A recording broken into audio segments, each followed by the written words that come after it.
what's up, everybody? Welcome to episode 29 here on What About Therapy. Today is going to be a little bit different because we have a very special guest today. Yeah.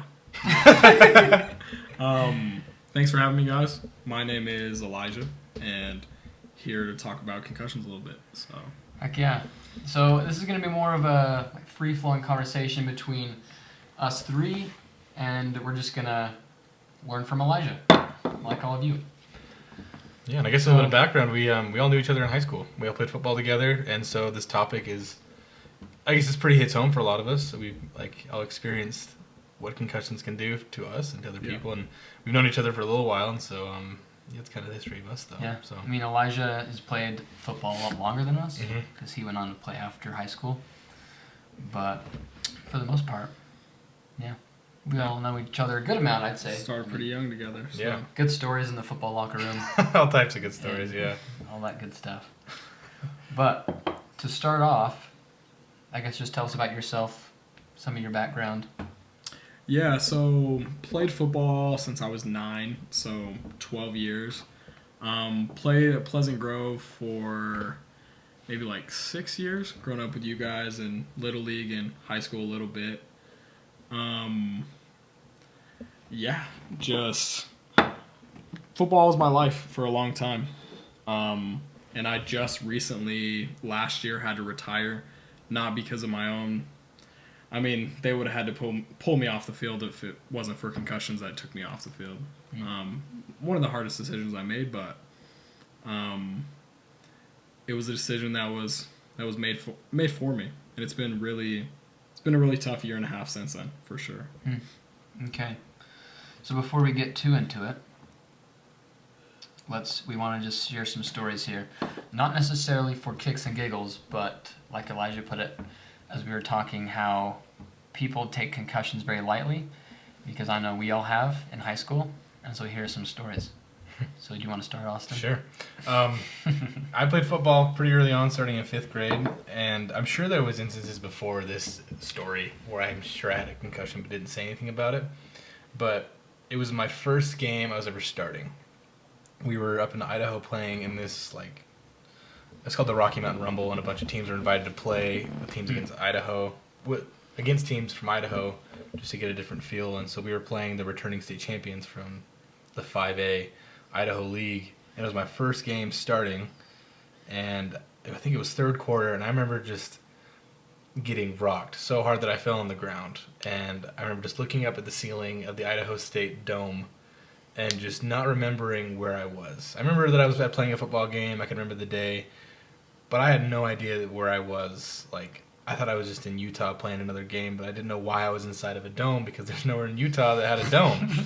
And so I was really confused. I remember getting up, and I think the reason that I got hit is because there was an interception, and I was trying to go tackle the person running the ball back, and I got blindside block. And I remember getting up, walking back to the sideline, and thinking to myself, I might have a concussion, but if I do, they're going to take me out, and I just barely got my starting position. At the time when you were in 5th grade, what was the word concussion? Nothing. It was, I heard whispers about it and people talk a little bit about it, but mostly the perception was, you get knocked out. And even then, a lot of times people would still go back in the game. But all the time, yeah.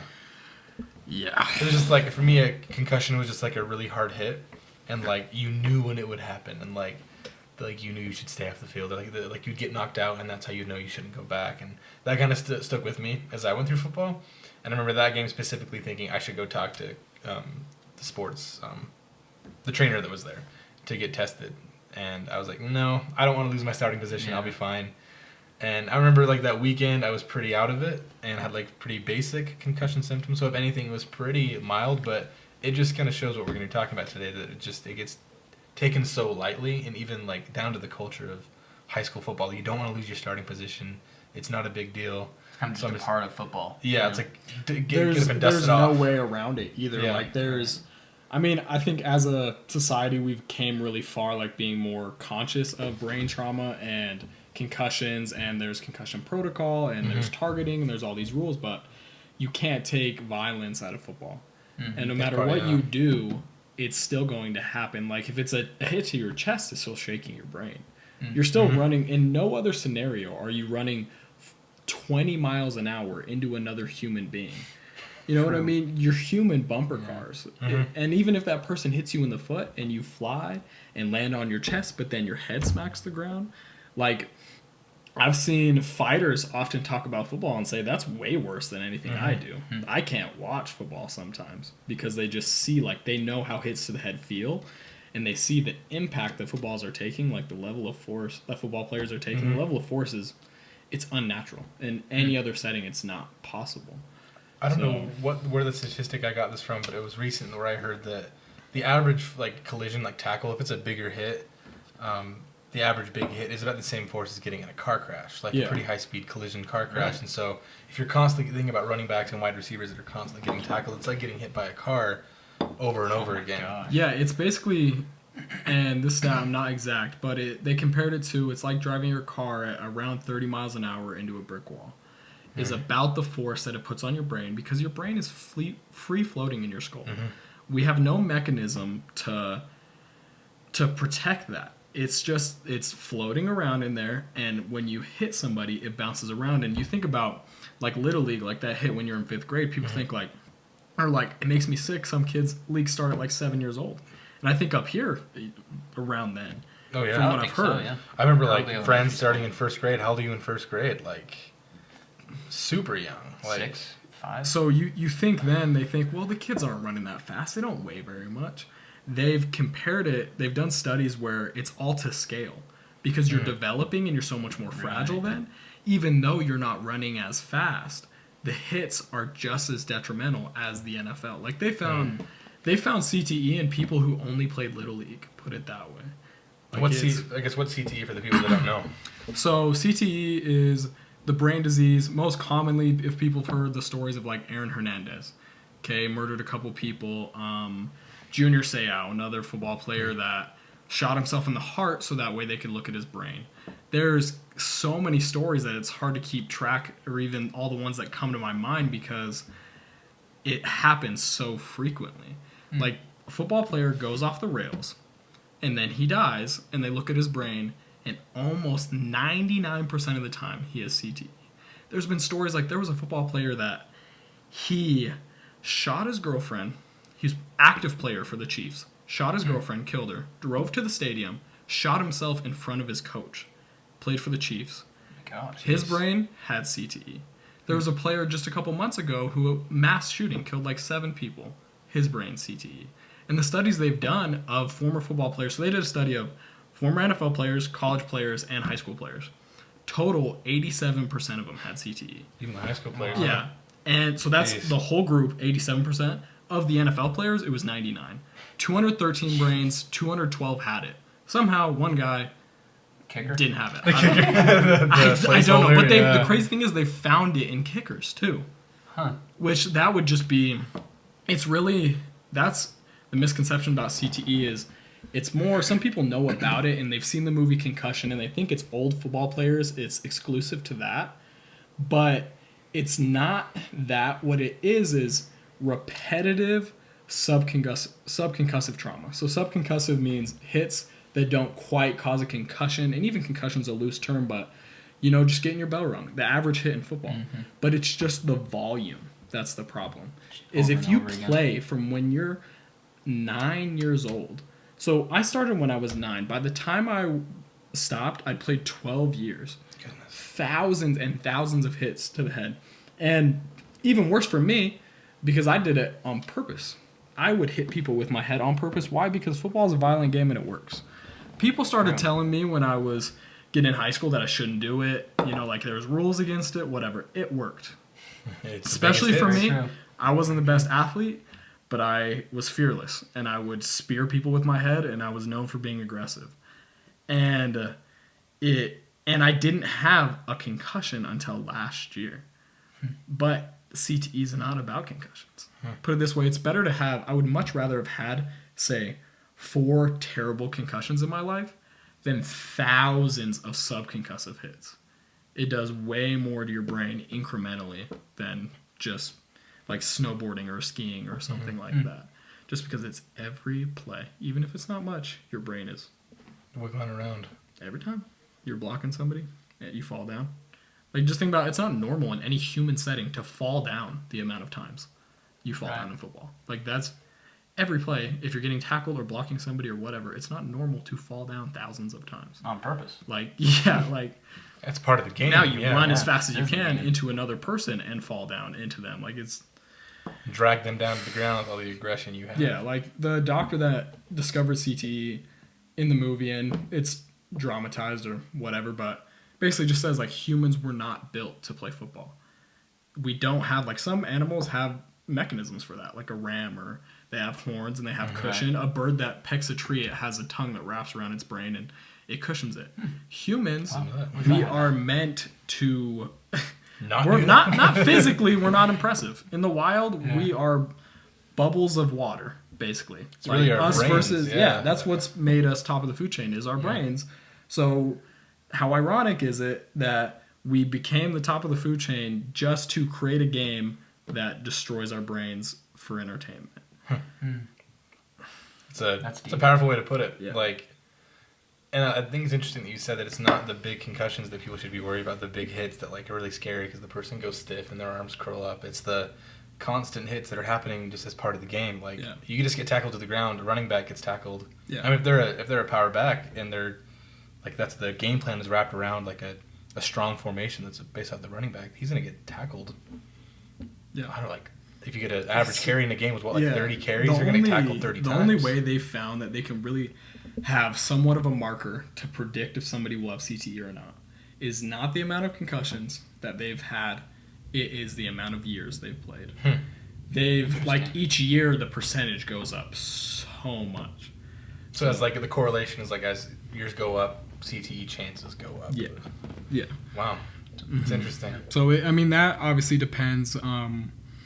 It depends when you start, right? I mean, that's why there's some people advocating for like flag football before 14, which I think that's great. That's better. I love flag football. It's not. I do it. It's not the answer, but it's better. And the answer is people don't want to hear the answer. Yeah. I think once we have a way to diagnose CTE in a living person, football will not exist. Once you can go to the Green Bay Packers and you can say every single one of you except that punter back there have CTE, people are going to be like, I'm good. And it will go away. But until then, when you have a question mark, it's way too lucrative and it's the most entertaining. That's why it makes so much money. It's a gladiator society. You know what I mean? Like, it's very fun to watch. Football was my life for a very long time. I'm not claiming... I mean, I can't watch it now just because of my perspective and I don't see it the same. And I used to watch hard hit videos on YouTube and just get super excited about watching some guy get his head ripped off. But once you know that guy probably went home and beat his kids, it doesn't feel the same for you anymore, you know? So, yeah. So, in this world that we have, like, especially in the United States, like in Utah, the South, it's huge. High school boys are idolized for their abilities like to play football. Do you feel like there's a world where football can exist and where it's not completely detrimental to like society and like so kids can be not so lucrative, not so gladiator based, like you said, the whole 14-year-olds with flag football? Do you think there's from what you found in your studies and like from your understanding, is there a world that can be lived in where football exists but isn't having this like super dramatic impact on people's lives? I mean, medicine is amazing. So I can't completely rule that out. It would take some pretty amazing discoveries. Like, it would basically take, like, I think it would take a way to see, like, it's forming. Like, all right, like, your brain is going that direction for sure. Some sort of a scan that shows anything. But there's no way to make football safe. I mean, starting at 14 is a start. I think anything before 14 is child abuse. I think it's terrible. And I get, like, how you can't get it till you're closely affected by it. So when I see, like, parents putting their kids in football, I'm not like, obviously that's not their intent. And you know, my dad had no idea when he put me in football, and even when you start to hear about it, you don't take it seriously till you're closely affected by it. You know, in our society, American culture is so, football is normal, you know, so it's not thought of like that. But there's no way to make football safe, long story short. It doesn't matter. But I think as an adult, you could make the decision, and you can't make everything safe. I'm not taking a CDC approach to this. Like, you can't just tell people they can't do things. Like, Yeah. Of course, but I don't think kids or people in high school should be. I don't think our culture should be so ingrained to where that's normal. You know, like high school football. You go to school and you can play a dangerous sport like that. And a lot of people are going to hate that and not want to hear it. And me, I would have had the same perspective. I didn't take this stuff seriously at all. I would write. In high school, the first time I had to write an essay, I wrote it about this. And I laughed about it. In a way. I mean, like, I laughed about what I was doing. Like, I basically thought I was invincible because I would hit people like I did and I didn't have concussions. I didn't have to sit out games. But that's not what it was really about. It was about all the, like, my brain was resilient. I was able to take those hits and keep moving. But one day it caught up to me. And the truth is, it will catch up to everyone. Everyone just has their timeline is different. It really is based a lot on genetics and a lot of other factors. It's basically how many licks does it take to get to the center of, you know what I mean? Like, everybody's line is different. I Eventually get there. I had no idea how close to my line I was, you know? Yeah, it's like the old saying, it isn't a problem until it is. Yeah. Like, it's like that with a lot of people with drinking and other unhealthy behaviors. It should be and can be seen the same way as like alcoholism, that it starts off as just like, it's fun, whatever, and then it gets to a point. It will get to a point if you continue it at some point. Like you said, the longer you do it, it's going to cause problems. And from my understanding, that's the case with any type of substance abuse, any type of behavioral addiction, no matter what it is. The earlier you start and the longer you do it, the more negative effect it's going to have. And the earlier you stop it, the more likely you are to be able to heal from it. Yeah. And that's my understanding of any football mental disorder. It's so dangerous because it is so validating. And it's so validating that it can become your identity so easily. And so many people struggle after football. They can't let go. After I played at SVU, I played in some semi-pro leagues. And there are so many 30-year-old men who can't stop playing football because they love it so much and it's so wrapped up in who they are that they will just continue to damage their brain. And they can't help themselves. And, like, for me, man, even, like, as much as I've been suffering, it was still the hardest decision I've ever made to pull myself away from it. Like, my post-concussion symptoms started in the summer. I had just accepted a scholarship to a school in Kansas City. I still went. And so I was still feeling the symptoms and everything. As I was going through camp there, I stopped because my eligibility was denied. And at that point, that made me sit back and really reflect, and I was like, you have to be done. But if my eligibility was passed, I could be still playing football right now. As much as it's getting me, because it was, and I'm still processing right now, so much of who I was. It's what I did. It's what I thought of before I went to sleep, when I woke up. It was everything for me. I mean, you know, in high school, I moved schools for a better opportunity to play football. I didn't like how it was going at Pleasant Grove, so I moved. And my dad would drive me from Pleasant Grove to Taylorsville. I didn't move immediately. He would drive me every morning at 4 a.m. because we had lifts at 5:30. Wow. So we would wake up in the winter, and he would drive me all the way there. And we did that for about 3 months until he moved to Salt Lake and we were closer. But I would do anything for football. I went to Virginia twice, Division III scholarship. Division III scholarship basically isn't a scholarship. It's a walk-on offer. Because Division III, they can't offer you athletic money. That's just how it works. So I went into debt so that I could keep my dream going. Because when I was a kid, I promised myself that I was going to see it through. You know, so it's powerful. Yeah. It's deeply ingrained in society. It's a dangerous thing, and I get why people don't want to hear it. You know, like it's a lot easier not to, for sure. Absolutely. See, you kept on playing, and I quit. I wish I would have. Yeah, I played through senior year, and I wasn't aware of any of this really. Like, I mean, you hear I about it, wasn't either. like, and the rules have been changing, and the culture's kind of shifted. Like, targeting's a big deal now, and unnecessary hits to the head and stuff like that. It's a big deal. You get kicked out of the game, but I mean, the damage is done at that point. Like you said, there's no way to make it safe. There's no way to force a kid to not be an idiot when he tackles. There's always going to be the idiots that want to make the big hit because they don't like the rifle score. I mean, even then with targeting rules, like you can't really get out of the way. You know, like somebody's going low, the other person drops the last minute. But even like I said, a hit to the legs is still shaking your brain. It's when you ask, is there a way to make football safe? Yes, but it wouldn't be football. That's pretty much it. You'd have to change it so drastically that it was some weird form of lacrosse. Like it wouldn't be football at that European point. Football. Yeah, like basketball or something. Yeah, basically throw just the ball around. 7-on-7 tournaments would it be. Like, if anyone knows what that is, that's Yeah. basically what it would turn into. Like, Padless with your touch. Hats. little Oh padded God, I helmets. still have mine. Dude. Hats. You still have it? I should wear that around all the time. That's Driving, just driving. Wow. I can't get another one, guys. I'm sorry. Oh my gosh. Well, so what have, because you mentioned it's been really hard for you to transition from like having this identity of you are a football player, you know, football is you. So what have you been doing to transition from, you know, you are a football player to, you know, you are like Elijah. Who is Elijah now? Like, what have you been doing? Yeah, man, it's taken a lot of soul searching for sure. I mean, football is such an identity crutch, put it that way. Somebody before this period asked me to describe myself. Football is going to be in the first 3 sentences.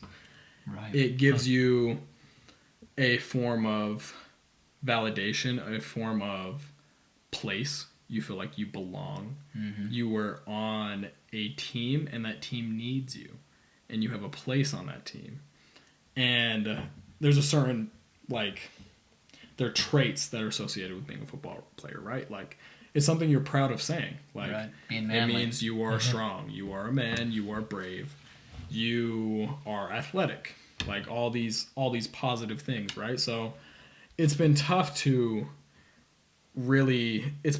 but good for me to strip that away. And I think anybody, football especially, but any sport, should really remove themselves from that and say, this is something I do, this is not who I am. Because what you do will change. What you do will always change. And that's been very easier said than done. For me, it happened in a time where I've had crippling concussion symptoms, and I've been processing basically the loss. It's basically a loss of a significant part of me at the same time. So it's taken a lot of effort, a lot of reflecting, a lot of therapy and meditation. And I'm not going to sit here and this is going to be the talk like I'm past it and I'm doing great now. No, I mean, like it's hard for me to look at any of my old jerseys or anything, you know.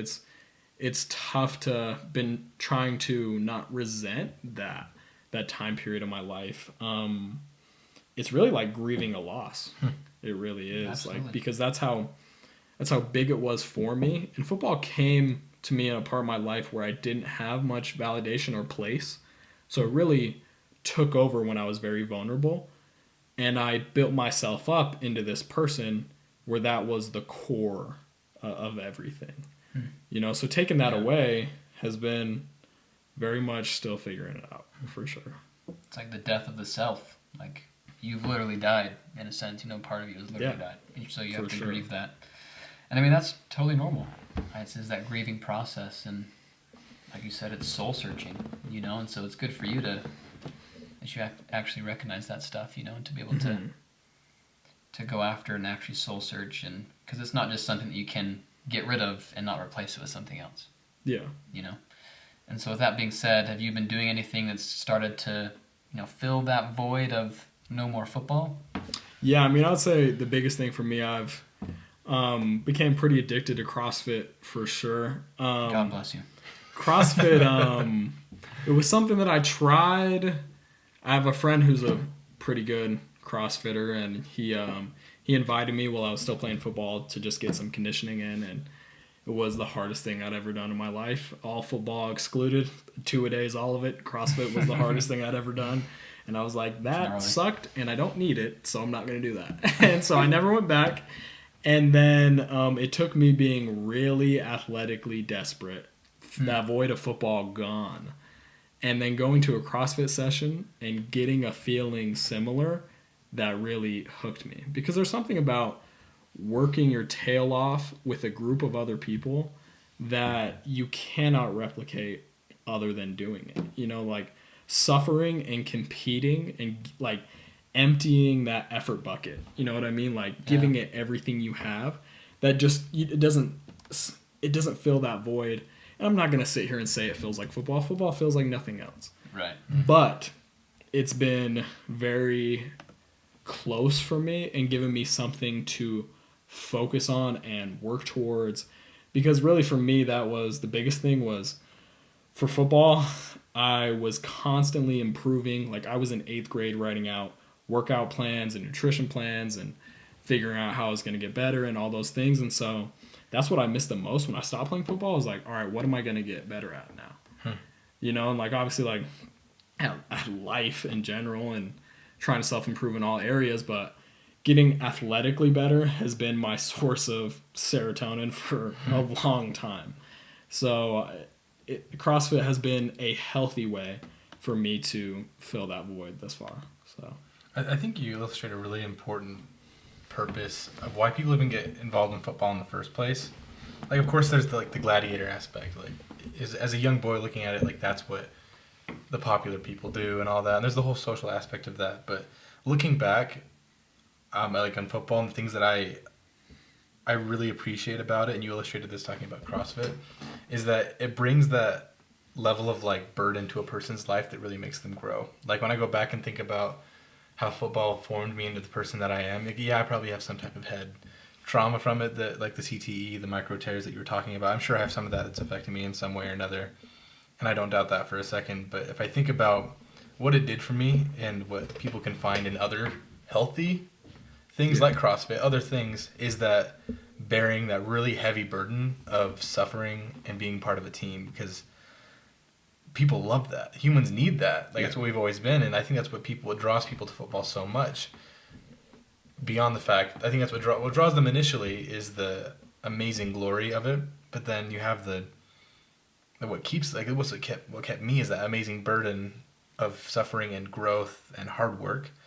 And so I think you illustrate one of the solutions there is that people seem to find a similar way to get that, I guess, that fix that they're looking for, that you were looking for. And it's extremely healthy and will bring a lot of meaning to your life if you could find a healthy outlet for that desire. I feel you. I mean, like there's definitely a place for sport that I think will never go away in society. Yeah, there's something about it. Reason, for sure. I agree. I think football is just the heroine of it. You know what I mean? Absolutely. It's so good, but it's too good. It's so good, but it's so bad. There's a price that comes you have to pay for that. You know, like there's a reason that football owns a day of the week.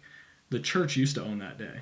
You know, and it's because it is so strong. You know, like it's interesting that you say that. Yeah, it's a very interesting point. Like, and like although you bring up the heroin aspect too, because if you look at it as like as harmful as a drug like heroin, the most reinforcing drugs are usually the most dangerous drugs.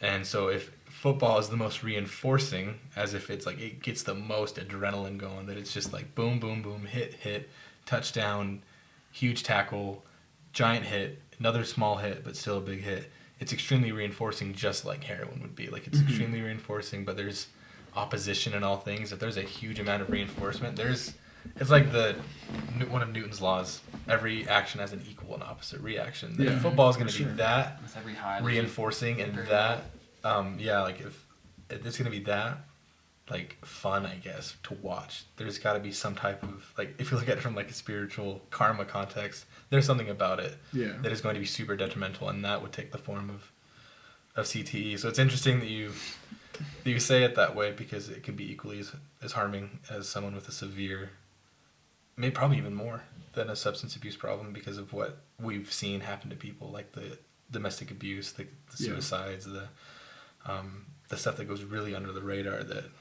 we're talking about tonight. It's eye opening. It really is. It really is.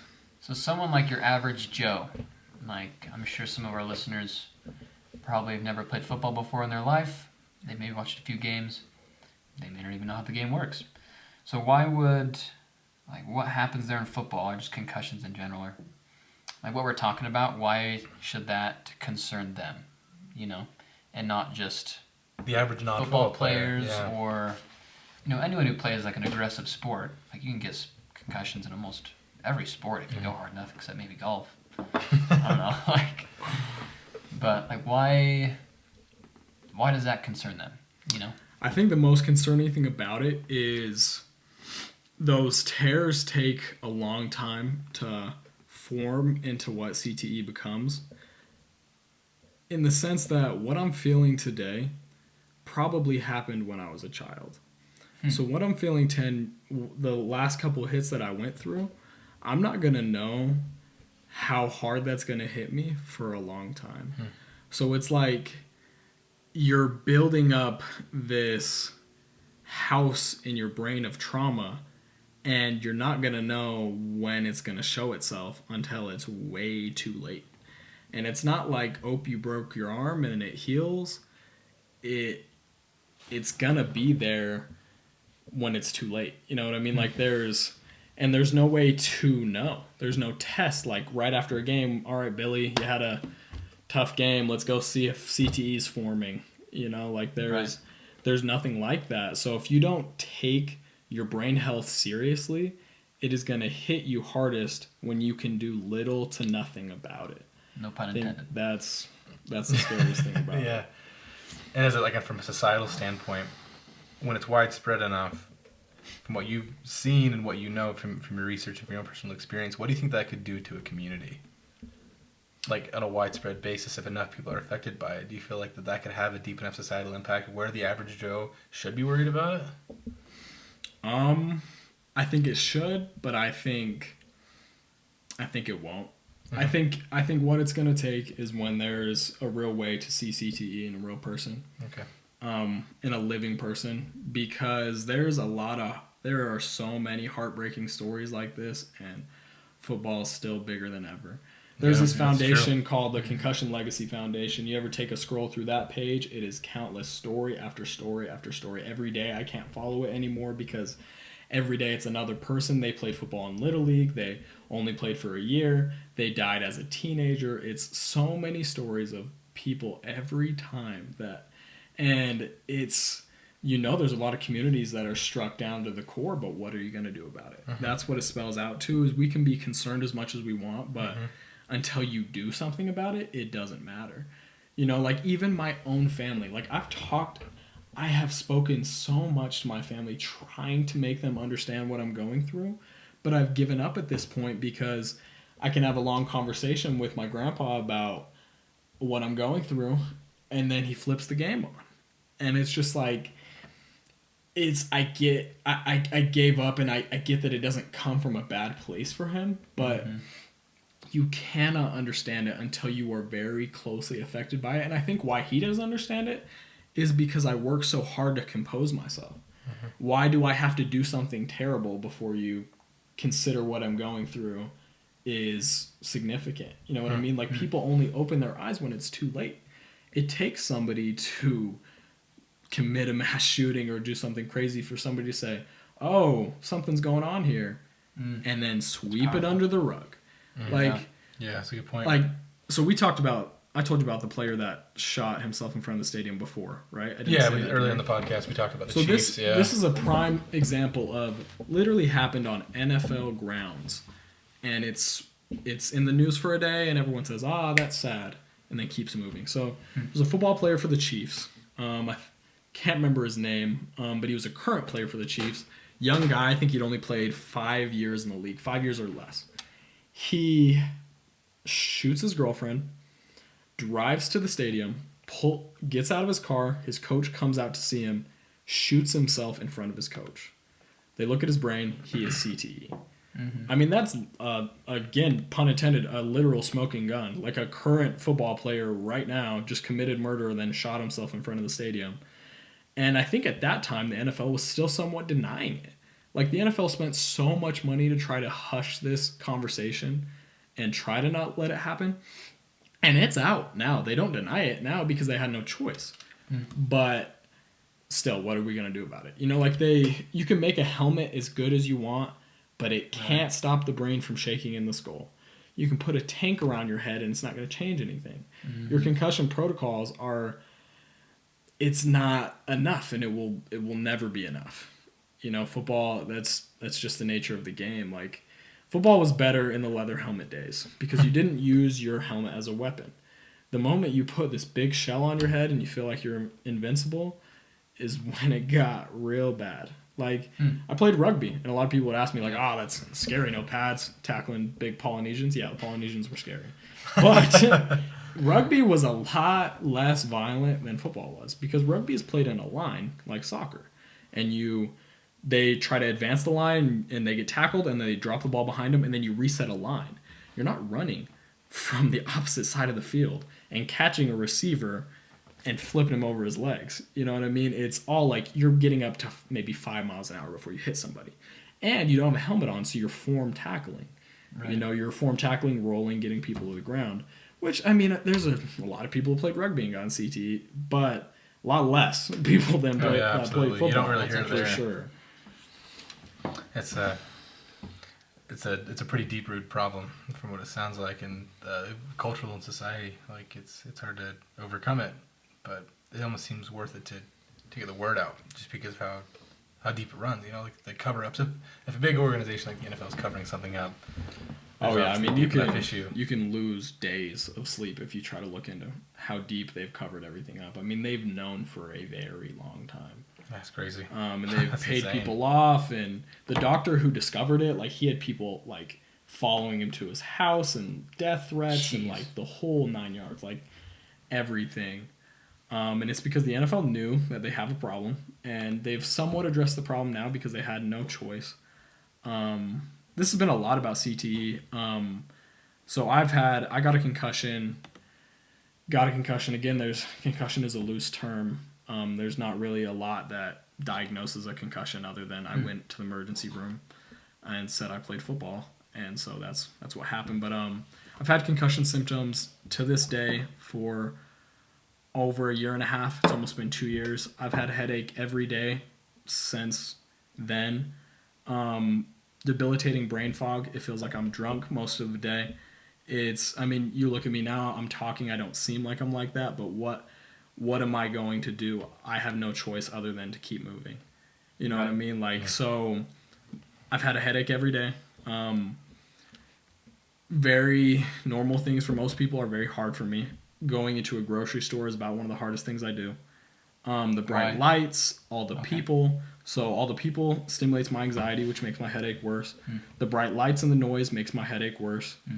Today I went to Costco, and it was basically Vietnam. And that sounds hilarious, but that's literally how it is. That's how it felt. That's how it feels. And I had to lay down in a dark room for an hour and a half when I got home.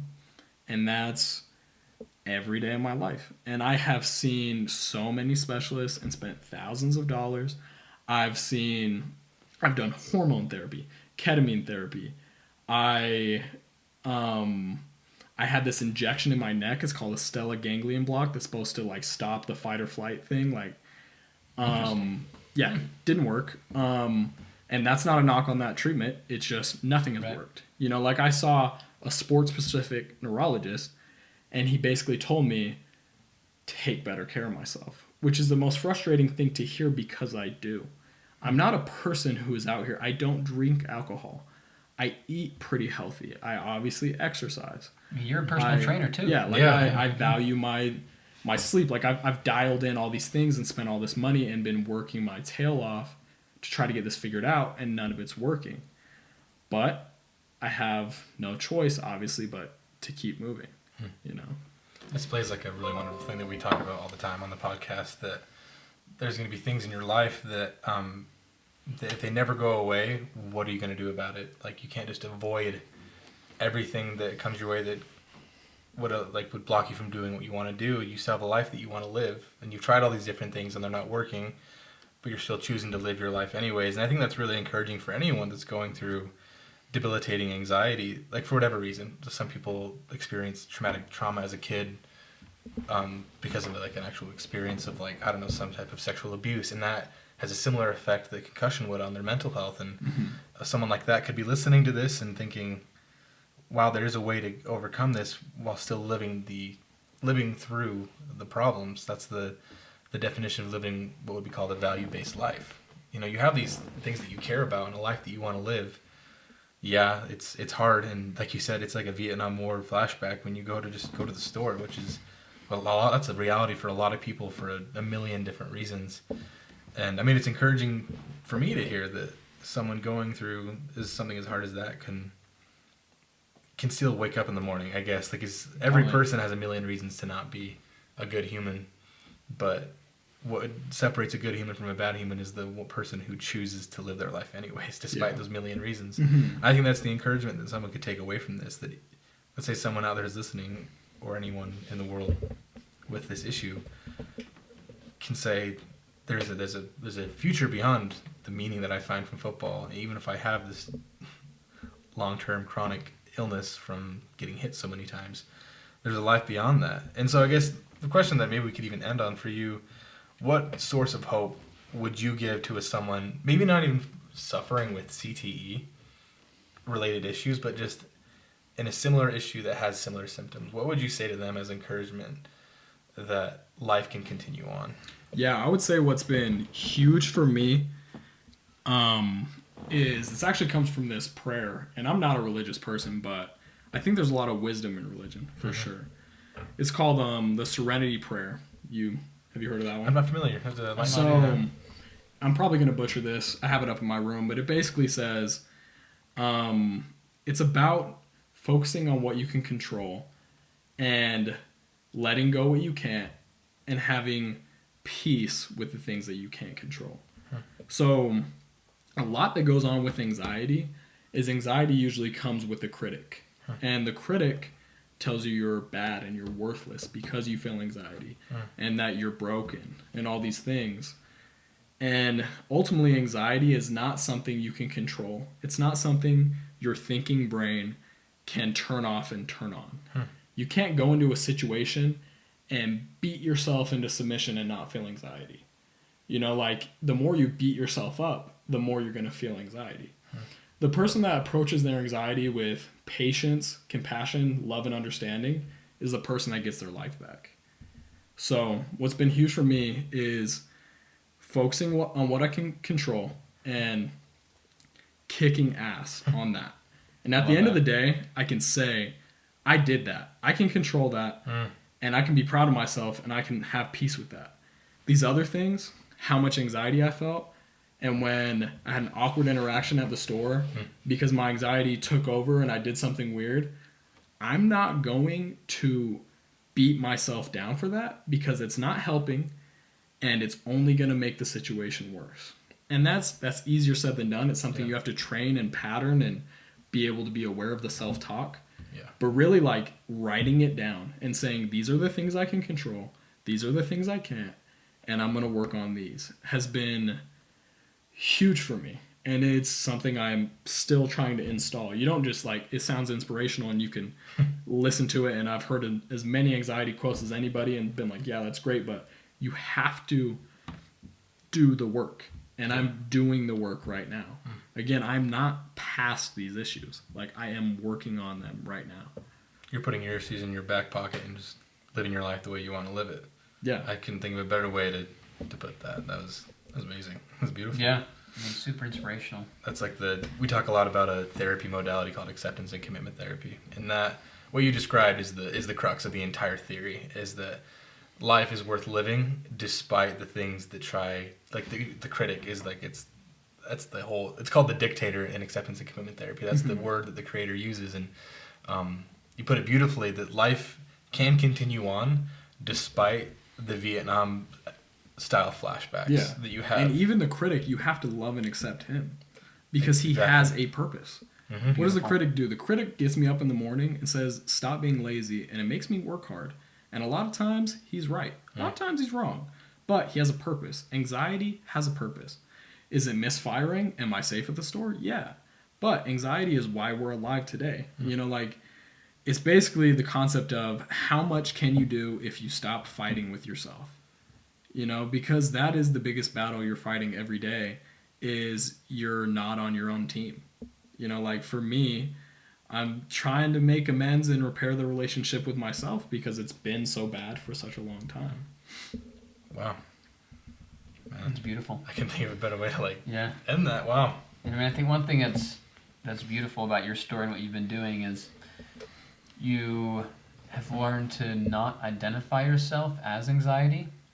You're just experiencing anxiety. Yeah. You know what I mean? Mhm. Like many of us, when we've talked about this before on a couple episodes, is we tend to say, you know, I am anxious, or I am depressed, and things like that. Yeah. But rather, the way you've worded it, the way you phrased it in your life, is you're just experiencing the situations. You're experiencing these anxious feelings, or these flashbacks, but that's not who you are.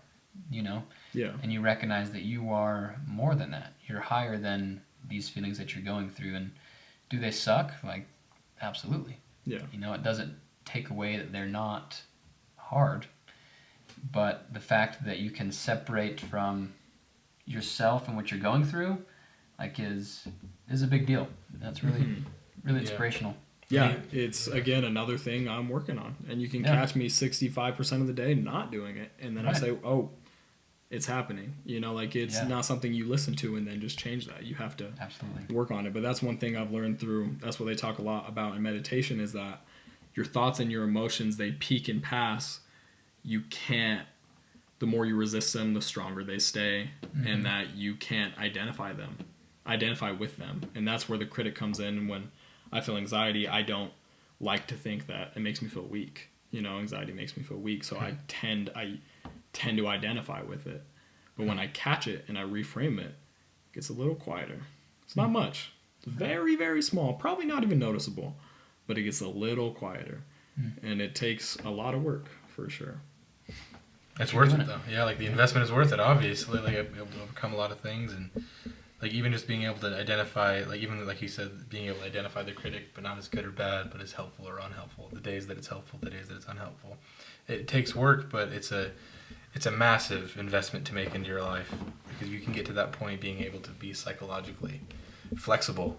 It will, from what I'm sure you could relate and testify to, that it pays back in dividends, just like an amazing investment would in the stock market. It's gonna pay you back, and you're able to come back from these extremely traumatic events that turn your life into a way that you never thought it would. And it's possible through that hard work and that reframing, and it's really inspirational for me to hear, and anyone listening hopefully feels that same way, that no matter what you're going through, there's a way to reframe it. There's a way to carry it with you, so you can live your life despite having traumatic concussive syndromes and stuff like that. Yeah. Yeah. And it's the small deposits every day that make the biggest difference over time. You know, it's not just one big Just deposit. like and the you're hits done. that put me here. You know, I can be mad and throw a fit as much as I want, that I can't, it's hard for me to do normal things, but it took a lot to get me here. It took a lot of negative stuff on me to get me here. So the fact that I'm not through it in this short amount of time, it is what it is, you know? So You just keep on making deposits. Every day. Yeah. That's what counts, man. It's not a lump sum investment, like you said. It's a daily practice, which will get you to where you need to be. and it sounds like I have a pretty positive mentality. There's a lot of times I don't. Right. Tell you what, when I was sitting in that dark room today, I was pretty beat down, for sure. I meditated, I took a nap, and I reevaluated my plan for the day. And I said, did I control what I could control? My effort, was I kind? Did I do what I needed to get done? Like, 3 things I've set for myself are, if I can work hard, be kind, and laugh every day. It sounds like live, laugh, love. It sounds like a sticker. But if I do That's those 3, then I can be happy. Yeah. Is not feel anxiety on that list? No, because I don't have control of that. You know, is not have such a debilitating headache that I feel like I have a disability on that list? No, it's not. I don't have control of that. You know, so if I do those things, then I can be happy and at peace. Your life and your identity isn't on your victim status. It's Yeah. on your values of what you really care about in life. That's These are beautiful. things that Yeah. are out of my control. That's actually a lot of why I love CrossFit, is because it makes me feel very capable. Because when I can't do things like go to the grocery store or whatever social interaction, or just a dog barks and it almost makes me cry because it hurts so bad. I'm so sensitive to light and sound. Makes me feel very uncapable, you know? So when I go out and I can go to CrossFit and do a bunch of Do Murph. weird shit, that weird stuff that most people can't do, that validates me and pokes a hole in that false belief, you know? Side tangent about CrossFit, but No, that's just Sponsored by CrossFit. yeah. That's sponsored by Rogue. Sponsored by Rogue. you can Rogue's feel actually not with capable. Oh wow. Anyway, we'll talk about that. Talk about it after the podcast. But yeah, I mean, I think that's a Wow. great place to end. Yeah. I mean, thanks for coming on here. Yeah, thank you guys so much for having me. These are a lot of thoughts that I'm not a type of person, usually I don't like to vent.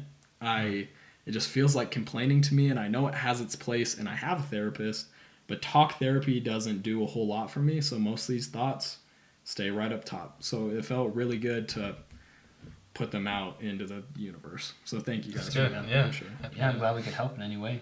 And I'm sure this will honestly be a big help for a lot of people. I hope so. I really hope so. And so, yeah, let's get the word out. Share Again, this. Yeah. if you want to watch this on YouTube, which we highly recommend, you can go to our bio on Instagram. And I don't know if it's in my Facebook. Is it in your Facebook? It's not on my Facebook, but it will be after this. Okay. Yeah. Yeah, you can go to our Facebook, Instagram, and the YouTube link will be there, along with the link to Spotify, Apple Podcasts, anywhere you listen to. And you can go ahead and listen. Like we said, share it with someone that maybe is going through something similar to the situation. It doesn't have to be CTE, but if you've thought of someone during this episode at any time, maybe share it with them because they might need to hear it. So. Thanks for listening, everyone, or watching.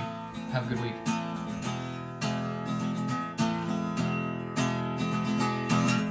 What about therapy? What about therapy? What about therapy? Yeah. What about therapy? What about therapy? What about therapy? Yeah. What about therapy? What about therapy? What about therapy? What about therapy? Yeah.